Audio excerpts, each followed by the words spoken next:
the imprisonment of a doctor who ultimately died in jail while his case was being challenged or questioned, etc. And we will tackle that today because many of you might just say, oh, it's another legal case. No, it is a legal case that can lead to high insurance coverage for physicians.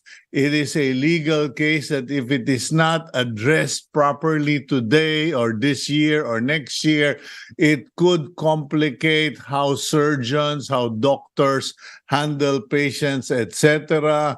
And it can make life difficult for all Filipinos. Kasi paano ka nga naman maggagamot kung miya na lang may magdidemanda. Anyway, that's our first topic this morning. The second topic, closer to your stomach, but a question really of government policy, smuggling, and hoarding. We will be talking about the inexplicable rise of prices for chicken, lalo nang palapit ang Pasko, and people are really concerned about food prices, especially those in government, because they're already unpopular as it is.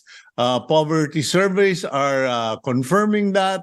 So food inflation is a serious matter for the Marcos administration. Meanwhile, let's go to our regular program. But first, thank you for being Cignal TV subscribers, for watching us via Facebook and YouTube and the Cignal Play app. Thank you to Mr. Marco Borlongan for PLDT's home fiber optic internet. Talagang maasahan. Ako nag-craft nun. Okay. Anyway, thank you. And let's now go to our daily starter. And please, listen to the Daily Starter today. Read it because it seems that a lot of my friends, without planning, without any conversation, came across the same verse, and it is from the book of 1 Peter chapter 4, verse 10. As each one has received a gift, minister it to one another as good stewards of the manifold grace of God. Lahat po tayo may gift. We all have a gift. It's not necessarily a material gift. It is an ability. We could have the ability to speak well. We could have the gift of comforting people, the gift of teaching people, the gift of encouraging people, the gift of helping people cast or figure out their direction, their vision, or just being a funny person or someone who informs people. Whatever your gift is, first, recognize what your real gift is. Second, use it for helping others. Okay? And in so doing, you will be honoring the gift giver who is God. So let me encourage you again, as each one has received a gift, minister it to one another or use it for one another as good stewards of the manifold grace of God. 1 Peter chapter 4, verse 10. Let's now go to the front page of the Philippine Star.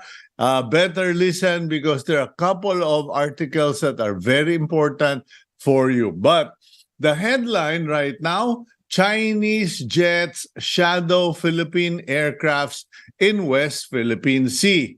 U.S. conducts freedom of navigation trip in South China Sea, and the aircraft from China's People Liberation Army, or PLA, shadowed Philippine aircraft that participated in the joint Philippine-Australia drills in the West Philippine Sea over the weekend, according to Armed Forces of the Philippines Chief General Romeo Bronner. So, yeah, umikot-ikot lang naman. Minagmamatsyag, binabantayan. At the top of the front page, the header, this is the important one, Court of Appeals reverses dismissal of De Lima cases versus Aguirre and Guevara. Okay, allow me to read this for the public because there might be some confusion. The Court of Appeals has reversed for lack of due process the Office of the Ombudsman's dismissal of former Senator Laila De Lima's complaints against former Justices Secretaries Vitaliano Aguirre and Menardo Guevara over the use of convicted criminals as state witnesses in her drug cases.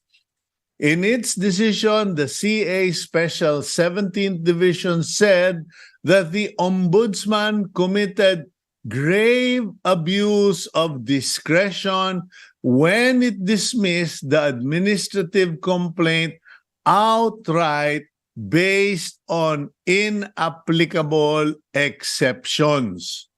There was no valid reason for the Ombudsman to have refused to conduct an investigation on the administrative charges. Its unjustified refusal is contrary to its mandate under the law and cannot be tolerated, the appellate court said. In dismissing the administrative complaint outright based on inapplicable exceptions under Section 20 of Republic Act 6770, the Ombudsman clearly deviated from its own rules of procedure, which is a violation of procedural due process. Ayan po, okay? The Ombudsman said, instead of dismissing the cases outright, should have furnished respondents with a copy of De Lima's complaint affidavit and ordered them to file their counter affidavit and evidence. I'm just making that clear kasi baka malito kayo which case we're talking about and also what was the grounds for the dismissal. Speaking of grounds, in Malacanang, okay, BBM holds Christmas party, Christmas gift giving for children. In that photo, you see President Marcos hosts a Christmas party for children during gift giving program dubbed Balik Sigla Bigay Saya at the Malacanang grounds yesterday. Meanwhile, below that, we have Vice President Sara Duterte reading a book to the children of Sitio Molave, Barangay San Isidro, Interlac City as part of the 16th Belenismo Festival on Saturday. Congratulations and hello to Dr. Isa Suntay. More Pinoys say life has gotten worse. SWS poll. Okay. About 1 in every 3 Filipinos, isa sa 3 Filipinos said the quality of life worsened over the past year, the highest so far under the Marcos administration.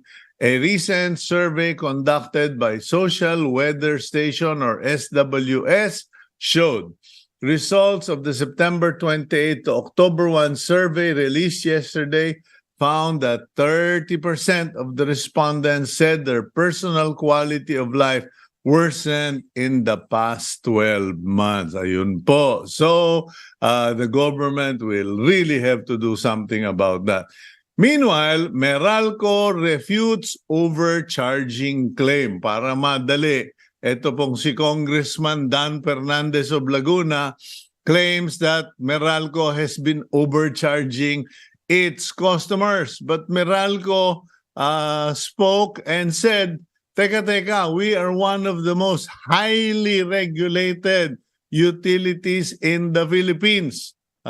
And we are subject to so many regulatory measures How can that be possible? So careful po mga kaibigan. While it sounds populist, while it sounds like kakampi ninyo yung nagsasalita, nako po, politics po yan. Anyway, public schools to plant 236,000 trees nationwide as part of the Department of Education's Christmas project, according to President and Vice President and Education Secretary Sara Duterte. Mabuti pa sila nagtatanim ng puno. Maraming local government official at saka congressmen nagpapaputol ng puno. Ayun, okay.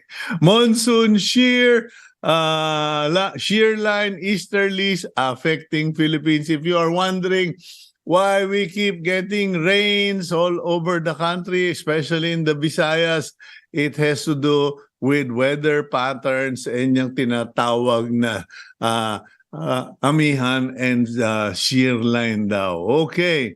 And last but not the least, we have a photo of Senator Christopher Bongo giving assistance to a woman and her child during a visit at the Sorsogon Provincial Hospital in Sorsogon City. Ako na po ang magno-nominate kay Senator Bongo, patron saint of Philippine public hospitals. Okay. And I mean that, I'm not being sarcastic, because when I go visiting some public hospitals, the doctors tell me, sir, whatever your politics may be, Senator Bongo, talaga pong yan ang tumutulong. He is above the rest when it comes to helping us in our needs. Okie dokie, let's now go take a break.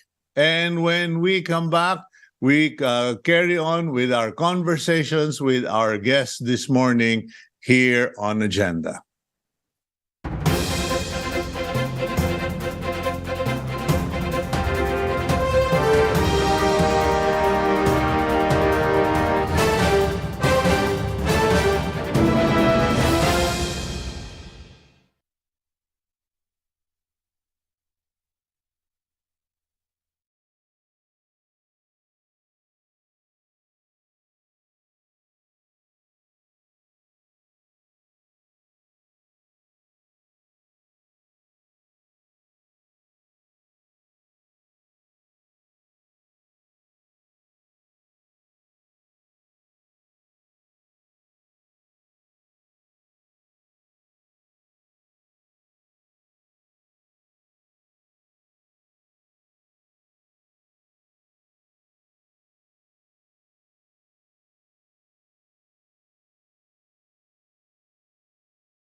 The remains of the late Dr. Benigno Iggy Agbayani have been cremated. He was interred in a chapel in Quezon City on November 25, which was attended by nearly 100 people.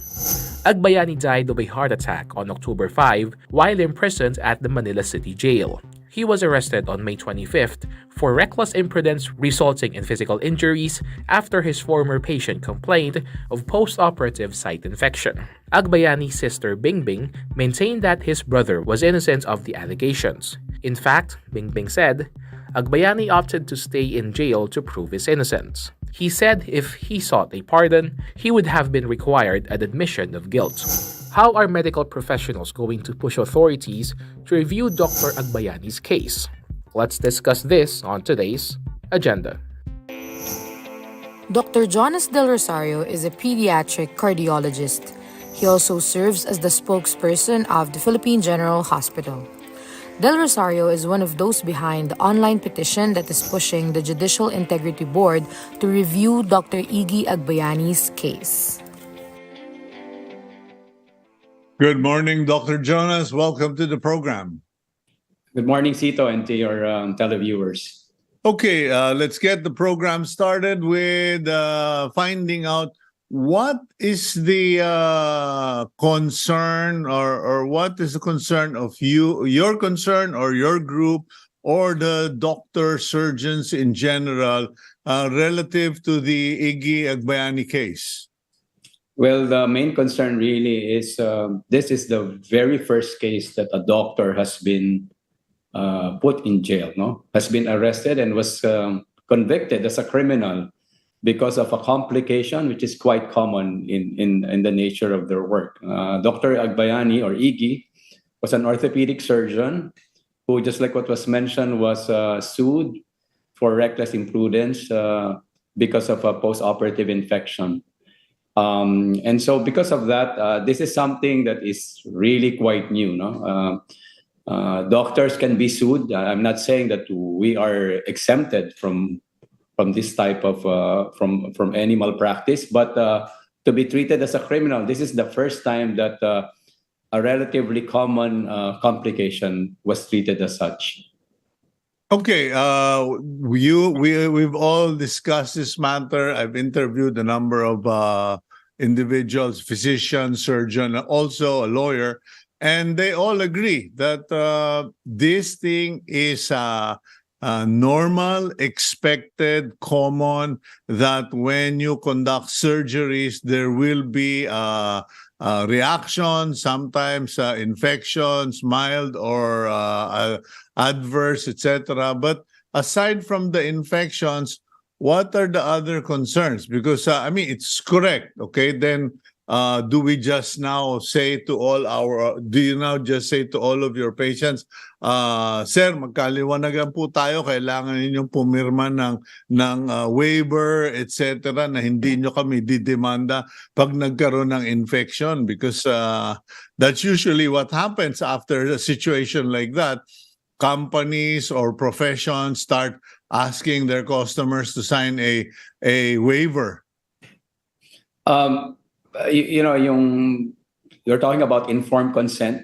That's usually something that we really have to explain to the patients, the possible, of course, the risk and the possible complications that may happen. And having an informed consent does not absolve a doctor naman po. It doesn't mean that you cannot be sued. Especially if you've been proven that there's some type of malpractice. But this is usually a civil case, Cito. It is not a criminal case. There is a forum for addressing these concerns of the patients. Usually, you are protected by the malpractice. But again, the point is, this is the first time that an event like this was criminalized. Was converted into a criminal case. So in a way, it became like it gives us a chilling. It has a chilling effect on doctors. Now, people will be, or the surgeons who are doing high-risk procedures really will think twice. Sino ba yung kliyente ko? Lawyer ba ito? Big time ba to? Malaki bang impluwensya nito? So mag-iingat ka talaga. On the other hand, there are also those who might take advantage of this situation. Now, one peculiarity, at least in the Philippines, as you know, in other parts of the world, especially in the West or in the US, it is a litigious society, and because of that, doctors have malpractice insurance that adds to the cost. Yeah. Do doctors in the Philippines generally have malpractice insurance, or up to now wala masyado? Well, wala masyado. Usually the patient-doctor relationship in the Philippines is parang hinge on trust. Ikaw, doctor ka, you accepted this patient with the intention of really doing your best. To take care of this patient as much as possible to cure the illness. There's no guarantee, but at least the intention of making somebody's life or condition better, nandyan na yan. Is this case being discussed in the conventions, forums, or gatherings of societies and colleges of physicians? Correct. Because of this, we were not aware of Iggy's case. I think he kept he has kept it to himself for a long time. No, people were asking, bakit ngayon lang? But now, it is actually part of the scientific program now of a lot of medical societies trying to inform the doctors of their rights, of course, their responsibilities as doctors to how to protect themselves from being sued. No, just like what I'm saying, patients, of course, have entrusted their lives to doctors, and so this mutual trust is there, no? And so because of this now, doctors really have to be very concerned. Mag-iingat ka, no? You have to probably practice defensive medicine just in case lang, just to protect yourself, no? So Okay, can you explain what defensive medicine is? Because, I mean, we've already established that post-operative care or post-surgery, there tends to be some complications here and there, and in infections here and there. Now, what added measure and, of course, expense will get into the mix because of this? when one of the things about defensive medicine is the doctors will try to cover all of the bases. No? Like, let's say, let's do more tests to make sure that we're not missing anything. Okay, instead of maybe 2 to 3 blood tests, maybe let's do like 10. Instead of ordering this type of diagnostic imaging, let's add this. Okay, just to make sure, just in case there's a Let's do the narrative, Doc, because para maintindihan ng tao na hindi biro ito. This is not, this is not just a run of the mill. Because okay, Right. papasok ako sa ospital. I need a back. I have a severe back pain, spinal compression or sciatica. So normally X-ray yan. Side X-ray, back X-ray. Pero because of this Iggy case, what would happen? Puro MRI na. Correct, tama. Doon ka na sa kasi minsan po, we are always trying to minimize the cost, trying to, in some ways, trying to use our clinical judgment. Siyempre, na-examine mo yung pasyente, mukhang pwede na yung X-ray dyan. Pero, paano kung nagkamali, baka may mali, baka pala meron kang na-miss. So let's order really the high-end test. Let's get an MRI. What's the price difference between an X-ray and an MRI?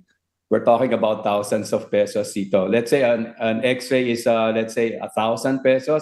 An MRI is 15,000 pesos easily. Okay. Tapos, what is your specialization again? You're a cardiologist, right? I'm an interventional pediatric cardiologist. Okay. So, ang alam ko, usually, i-stress test yung mga taong katulad ko. Pero ngayon, hindi na lang stress test at saka 2D echo. Kasi yung stress test, I believe, is sa public hospital, 8,000 ba o 17,000? Nakalimutan ko na. Yung 2D echo is about 3 to 4,500. Pero maniniguro na kayo ngayon and you're going to say, well, i-angiogram mo na yan para sigurado ka and the cost is 40,000 in a public hospital. That is in a public hospital. It's obviously more expensive in a private hospital. How much in a private hospital? Easily, an angiogram can be 60 to 70,000 pesos. Patay kang bata ka. So what will happen now is doctors will get insurance not just for malpractice, but in the pre-operative requirements, a battery of examination that will cost 3 times more. Yeah, it's going to be more expensive, really. And obviously, if doctors start hiring malpractice lawyers or trying to get a malpractice insurance, that has to be accounted for in the charging of their professional fees. Patay. Okay, so what else are the concerns regarding this? Because we need to tell the public what is at stake? Because everyone is saying, buti nga nangyari yan para magtino yung mga mayayabang na doktor o yung mga pabayang doktor. What about that particular aspect? Okay. Because there are patients who come to me and say, Sir, pinabili ako ng pagkadami-daming gamot. Pagkatas, wala naman palang silbi. Then I went to another doctor, binigyan ako ng gamot for 1 week, magaling na ako. Yung mga ganun. Tama. Sito, tama yan eh. Actually, I don't want the public to misconstrue na naguhugas kamay yung mga doktor. Talagang tama naman na there's a right forum to address these erring doctors. Lalo na talaga yung mga hindi naman sila eksperto doon, nagpapanggap o mali talaga yung ginawa nila. But ito po again is a civil case usually. Hindi po to criminal, no? Wala po halos wala pong doktor na intentionally nadadaling ka sa operating room with the thought na lagyan ka ng mikrobyo sa tuhod mo, no? For that matter. So meron po 'yan. I think the other thing I want to make sure that before we end this program is really the reason why we went to the trouble of trying to gather as many signatures as we can. I think it's more than 16,000 now. Is really to bring this case to light again. We felt that Dr. Agbayani was not given the due process. He never really had a chance to present his own witnesses. No, when we were reviewing, we just learned all of this when we started reading because it's on public record, the proceedings that happened in the Metropolitan Trial Court. That was the only time that a hearing was made. The rest, puro denial na, no, na technicality na si Dr. Agbayani.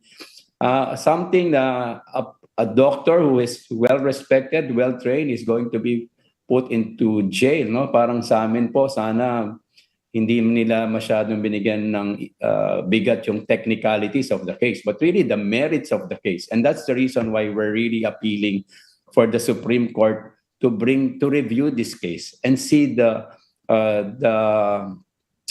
errors maybe, or some of the things that could have been reviewed, and the witnesses. Hopefully, it will come to light that Iggy was, because if you are in a criminal case, you have to be proven guilty without guilty beyond reasonable doubt. Hindi po ganun na nangyari kay Dr. Agbayani, no? Okay. Hindi po nila na-establish yun. Okay, Doc, we'll go for a quick break, and when we return, we will continue our conversation with Dr. Jonas Del Rosario, spokesperson of the Philippine General Hospital. We'll be right back here on Agenda.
Welcome back to the program agenda and continuing our conversation with Dr. Jonas Del Rosario, spokesperson of the Philippine General Hospital. But I believe in this particular incident, he is actually speaking more for the interest of physicians nationwide regarding the Dr.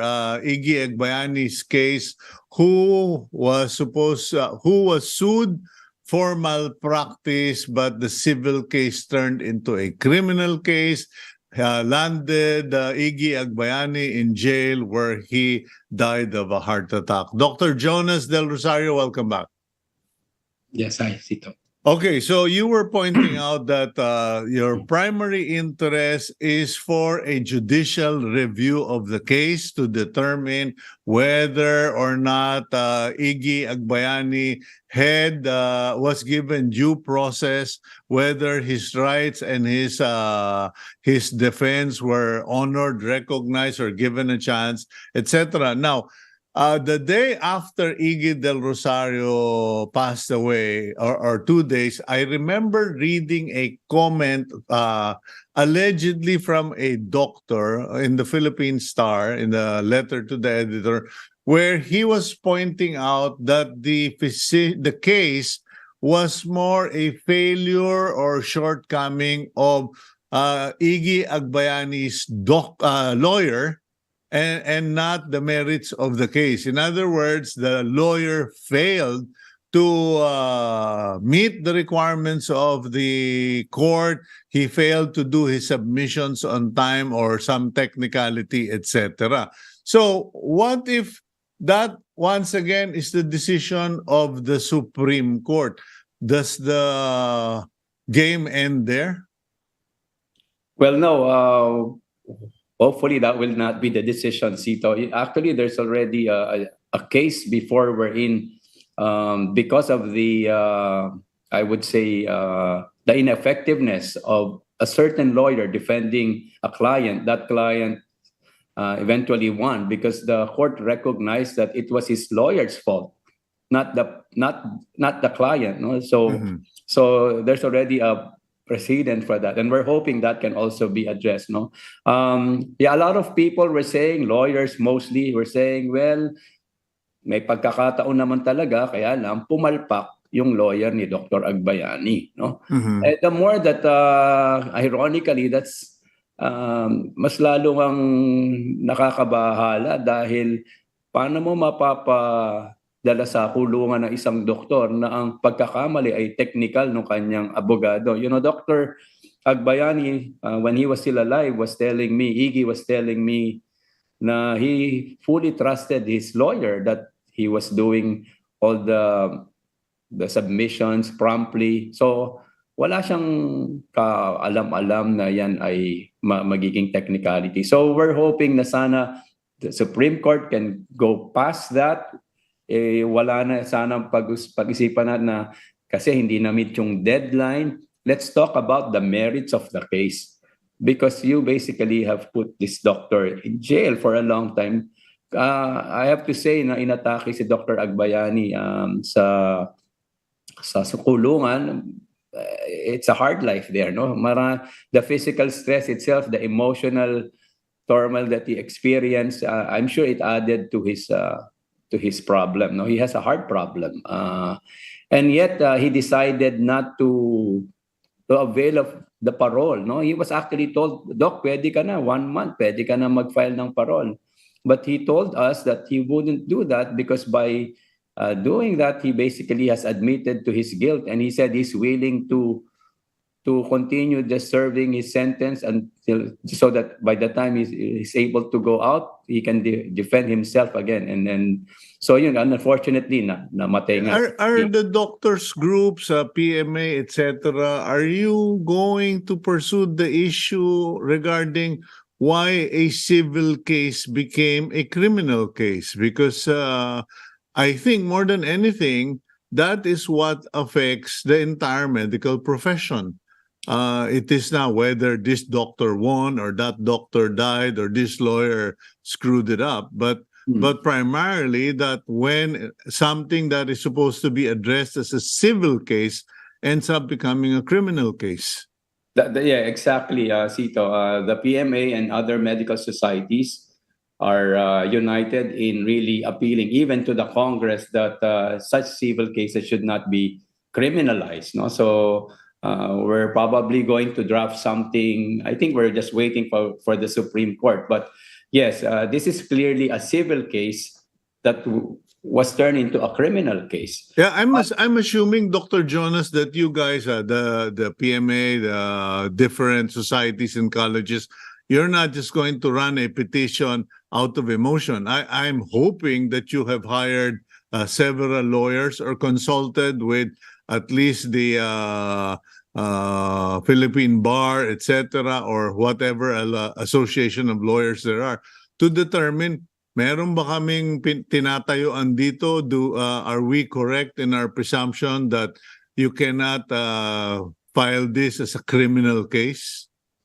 Meron kaming mga ilang lawyers, the lawyers of Iggy right now, Estelita Mendoza and his young lawyers are actually, we have a pending petition sa Supreme Court. No, we're waiting for that, and then we're hoping that Supreme Court can act swiftly already. It's an issue that has to be addressed soon. And then the only other recourse that we have is just in case matalo po kami is to appeal to the Judiciary Integrity Board this time now. Apparently JIB, they call it, it's not a forum to review cases, but really to look into filing administrative cases to the judges, looking at how the case was handled. Yeah, I've raised that issue here on agenda when I interviewed legal experts, and one thing that I raised was, can a judge decide on this case without calling in independent professional experts? Because as you pointed out, infections, post-operative infections are a normal thing. And I get the impression with all the doctors I've talked to in public hospitals, they're surprised if the patient doesn't get post-operative infection. Parang mas rare pa nga yung walang infection. So, pero for a judge to make a decision without an independent opinion, is this a practice that should stop? And are you going to make... is the medical community going to petition the Supreme Court or Congress to make this a legal requirement? I think that's a judicial requirement. I mean, that's a very good suggestion. You know, when we were looking at the witnesses of the case that who were presented by both the plaintiff and the defense, the only two witnesses were the doctor, wife of the patient, and then a medical technologist who testified that there was a bacteria that grew out of that culture from the knee, but there was no expert witness like an independent orthopedic surgeon. And I think Dr. Agbayani probably planned to do that in his defense, but unfortunately he was not allowed to do so. Why? Do you know why he wasn't allowed? That's a very good question, Cito. The first time that he was supposed to present his witnesses at that time, I think Dr. Agbayani got sick, and then he submitted a medical certificate, and that was not honored by the judge. Without allowing another date for Dr. Agbayani to present his witnesses, they did not give him that privilege, and then they decided on the case already. And then we learned that there is, Dr. Agbayani's group appealed for the judge to inhibit himself. I think they were they were saying that this judge was biased. The judge actually gave it to another judge. But ironically, this judge just basically carried out the decision of the former judge. There were no further hearings after that. Okay, so you're already in the process of gathering. You've gathered 16,000 signatures. Are you, it just strikes me as odd. Yung bugbugan ng domestic helper na imbestiga sa Senate, pero the death of a orthopedic surgeon, the controversial case, has not been investigated in Congress or in the Senate. Have you made representations in Congress or in the Senate for this matter to be addressed by the legislators? Personally, we have not, although they have heard of the case. In fact, I think it was raised as an issue initially, but just in passing, there was really no specific agenda to address this case. But that's a good suggestion, Cito. Maybe we can probably entertain that. So just to really what we want to happen is to shed light on this case para po malaman ng lahat. In fact, I'm appealing to even the Attorney Saul Apilonia to cooperate. To let's just discuss the case, not the technicalities, but ano po ba talaga nangyari, no? For everybody's, hindi lang po to sa doktor, para po to sa mga mamamayang Pilipino, no? Kasi when we review the case, talagang may iling ka. Many people were saying hindi dapat natalo si Dr. Agbayani dyan.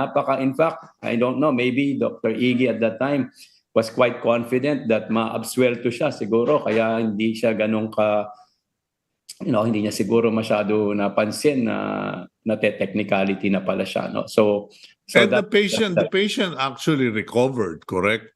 Correct. Yun na nga po usually po yung mga nakukulong, yung nakapatay sila, o kung yung reckless imprudence namatay yung pasyente, o talagang naging invalid siguro, talagang naputulan ng paa o ganyan.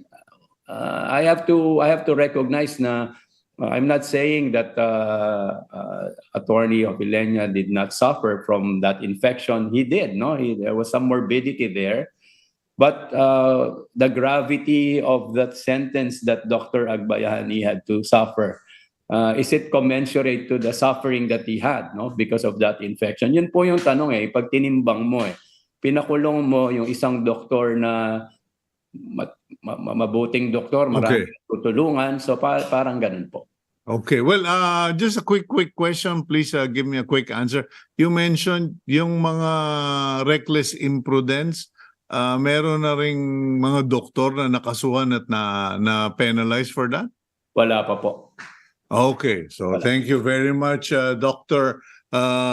Jonas Del Rosario, and we wish you all the best in your endeavor, along with the thousands of doctors, because what happens to our doctors happens to us, the Filipino patients. God bless you, sir. Maraming salamat. Thank you, Cito.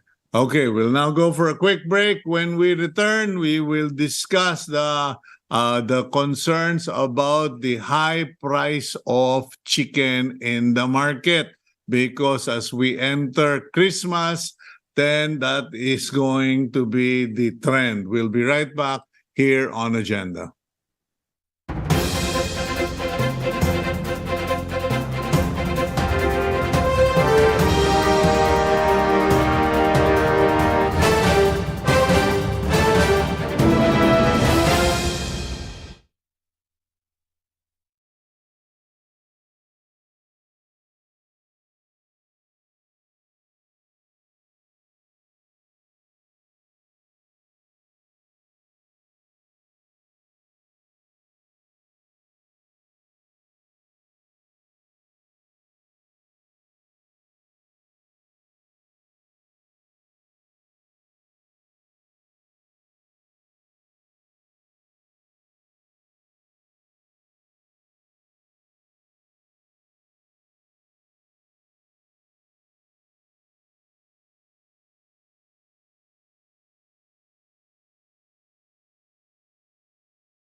It's not just Noche Buena items that are seeing price increases as of late. According to the United Broiler Raisers Association, the retail price of chicken is as high as 210 pesos per kilogram. This comes amid the drop in local production as poultry raisers suffered losses amid the flooding of imported frozen products. Ubra Chairman Gregorio said the farm gate price of chicken started to go up on November 16.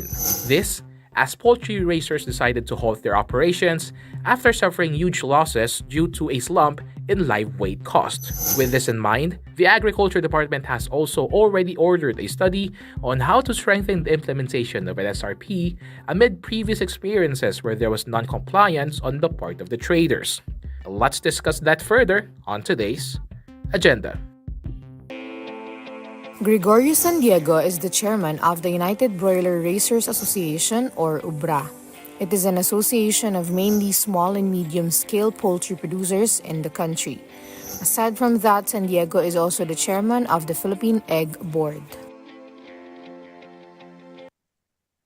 Good morning, Chairman Greg. Welcome to the program agenda. Magandang umaga din, Cito, at magandang umaga sa mga taga-subaybay mo. Okay, pakilinaw nga lang po, Greg, kasi itong balita, tumaas daw ang presyo ng manok, gusto nang maglagay ng suggested retail price, etc. Nakikinabang ba kayo sa pagtaas ng presyo ng manok? Makikinabang ba kayo sa SRP? Anong magiging effect? What will be the effect of suggested retail price for chicken? Una sa lahat, kasi ito very current. Tumaas ang presyo mula nung November 16 ng farm gate. Pero ang recent development mula nung Sabado at kahapon na Linggo, sunod na araw bumaba na ang presyo. By 3 pesos ay binaba sa farm gate nung Sabado and another 3 pesos ay binaba last yesterday. So, napakalikot kasi ng itong mga nakaraan, kaya naman tumaas ang presyo. Marami kasi kaming inaanong parameters kasi ito. Una sa lahat, nung mga nakaraang buwan, bumaba as low as 68 pesos per kilo ng live sa mga farm namin. Kaya lugi-lugi kami nung panahon na yon, nung nakaraang buwan. So, kaya naman bumaba. Alam mo yung law of supply and demand, nangingira yan pagka sa farm level. Kasi pag marami yung supply, pagka hindi kami ang mga biyahero, alam na nila. Kaya kumbaga tatawad sa amin yan. Bibigay kami pagka ganyan na sitwasyon. Kasi hindi naman namin pwedeng hawakan yung manok namin. Magtagal ng 3 araw sa farm namin yan, mas lalo kami malulugi. Ang problema, fragmented yung market. Sa retail naman, hindi umiiral yung law of supply and demand. Kasi kahit maraming supply, pinipirmi nila yung presyo. So, ang nangyari, nung mahigit 1 buwan niya na mababa ang presyo, lugi kami, yung iba hindi nakaubos. Ang by experience, yung pampaskong karga namin, dapat yan, mailo-load namin yan mga November 15 to November 20 para ma-harvest namin sa Christmas. So, iba, hindi nakaubos, hindi nakapag-load. Yung iba naman, na member namin, yung mga kakilala namin, talagang nagbawas yung iba, totally hindi nag-load. Kasi pagka ganyan ang bagsak ng presyo, nangangamba kami na baka pagdating ng Pasko, hindi pa rin tumaas ang presyo. At ang mas nakakatakot, after Christmas, yun ang yung carry-over ng volume sa first quarter, sigurado lugi na naman kami. So yun, Kasi, yun on the average ba ang isang farm, ilang libong manok ang dapat na na-unload pagka ganyan?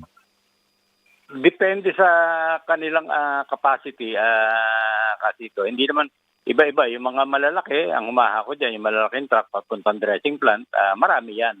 Pero may kasi kino-compute ko dahil alam ko na umuubos kayo ng sako-sako sa isang araw, ay yung sako ng pagkain ngayon tumatakbo between 1.5 to 1.9. per sack, 1,005 to 1,009. Eh kung Tama yan. 10 sako lang ang papakain mo sa isang araw, tatakbo ka ng 19 to 20 sacks, ay 19 to 20,000 pesos. Yung 3 araw na sinasabi mo ay 60,000 na kagad.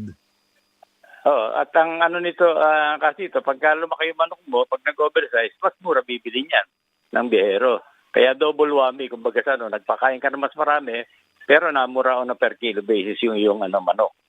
So, yun ang Ngayon, yung sinasabing SRP, kasi may mga nagsasabi na dapat talaga ipako na ang presyo or we should have a fixed price or SRP, a fixed retail price on chicken so that we, even yung mga smugglers, importers na who are flooding the storage facilities, titigil.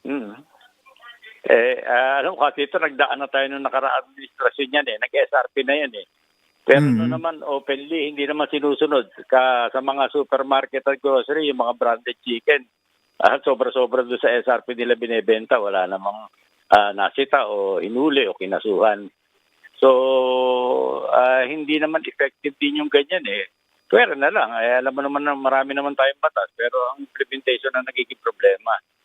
Ang paano masusubaybayan lahat yan, kasi ito po, Kasi Okay, so hindi rin nakakatulong malalaking yung kumpanya, tumitigil ng operation yung mga kasama ninyo dahil opportunity naman yan doon sa mga importers. Hindi. Ganito kasi pinagmulan yan, kaya marami din yun sa amin na hindi nagkarga at kaya nagbawas ng karga. Kasi nung August, nakakuha kami ng, ewan ko kung nabanggit ko na sa iyo nung interview, nakakuha kami ng data from the DA mismo. Ang projection nila, magkakaroon tayo itong taon na ito ng surplus ng 114 days ng broiler at the end of this year. So, halos 4 na buwan yan kasi ito. Kaya sabi namin sa DA, nung nakapag-meeting kami, ito galing na sa inyo itong data na ito na sa projection nyo ganito ang sobra. Bakit pa kayo nagbibigay ng import permit sa manok o mga imported chicken? Sobra-sobra na. Hindi kami pinakinggan at ang katunayan, ang katibayan nito kasi ito, from January to October of this year, ay lamang tayo ng 32 million kilos compared to the same period last year, yung dumating na imported. So, yung pakiusap namin na bawasan, kabaligtaran ang ginawa, lalo na dagdagan. Kaya marami sa amin ang talagang nasira na ang loob doon sa Pagkatapos, alam namin na nakikita din namin yung ganyan kasi kahit yung mga malalaking kumpanya kasi ito, meron sa ating mga kumpanya nag-i-import ng hatching egg ng broiler. Yan, ini-import nila. Pagkatapos, iseset nila sa hatchery after 21 days, sisiw na yan, pwede nang ikarga sa mga farm. Mula nung August hanggang ngayon, dati yan, ang average siguro yan, mga 3 million naman, ini-import yan. Mula nung August, walang na dumating. 0. 3 buwan yan, August, September, October. So, pati yung mga ganyan na negosyante, nakikita nila na kailangan nila magbawas kasi nga, hindi naman mapiit yung imported chicken. So, yung naman tungkol sa presyo na 210, kahit yung kataasan ng presyo, ang pinakamataas na presyo namin 114 nung Biyernes. Dapat yan, ang deliver niya, yung mga member namin na dumadaan sa dressing plant, ang deliver sa palengke niyan, 165 lang per kilo Ngayon, ang presyo ngayong araw na ito kasi ito, yung kahapon, converted niya sa dress chicken, delivered to the market, ang presyo lang yan, 157. Kaya kung 210 yung dress, masyadong malaki naman yung tubo ng mga nasa retailer. Sa bagay, ang kinakatwiran naman nila, napakatumal. Kaya kung kukunti yung volume nila, nilalakihan nila yung margin. Pero kung lalakihan nila yung margin, kukunti rin ang binibili ng Pilipino. Dahil konti rin ang pera ng Pilipino. Oo, totoo yun. At pero ang katwiran nila, kasi kalahati lang yung naibebenta nila, kailangan nila makapag-uwi ng panggastos sila sa araw-araw, nilalakihan nila yung tubo. Ang nangyayari dyan, halimbawa sa mga palengke, early in the morning, pagbubukas nila, mataas yung presyo nila.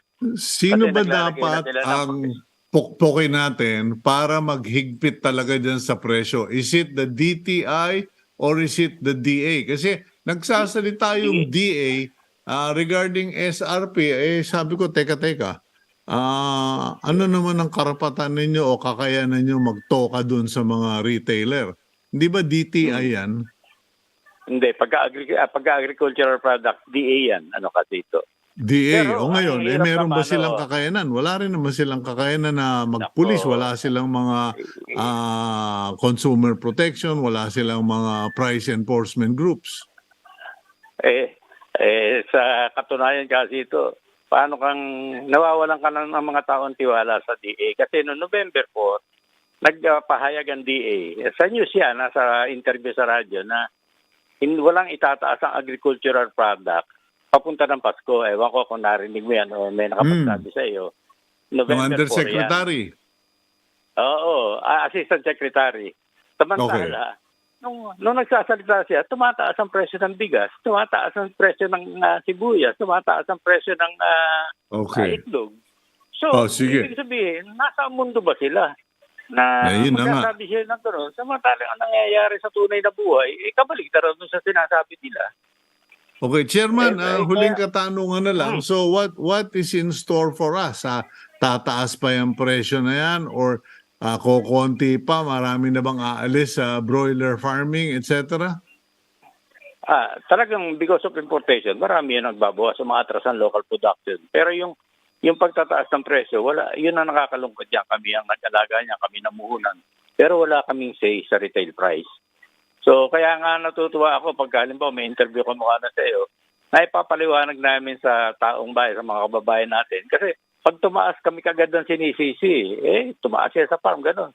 Samantalang may mga instances, nalugi kami, tumataas pa rin sa mga retail. Okay. So, Mamaya tatawagan ko kayo, makachempo ko, hihingi ako sa iyo ng position paper mo na mailathala rin natin sa column ko sa Philippine Star, Sir Greg. Okay? Sige. Pagka kaya lang medyo busy kami nitong mga susunod na araw. Siguro later this week kung Cito, makapag-uwi kami sa iyo. Okay, thank you very much, Chairman Gregorio San Diego ng United Broiler Racer Association. Maraming salamat po. Okay, now let's go to our blessing declaration for the week. And it comes from 2 Corinthians chapter 9, verse 11. You will be made rich in every way, so that you can be generous on every occasion, and through us your generosity will result in thanksgiving to God. That statement is in the context of people who believe in God, who give tithes to God, who honor God, and those yung sabing us, yung po yung mga church people who in turn thank God for the generosity that we who are members of the church bless each other. God bless all of you. Please include Team Agenda in your prayers and kindly keep it here on One News.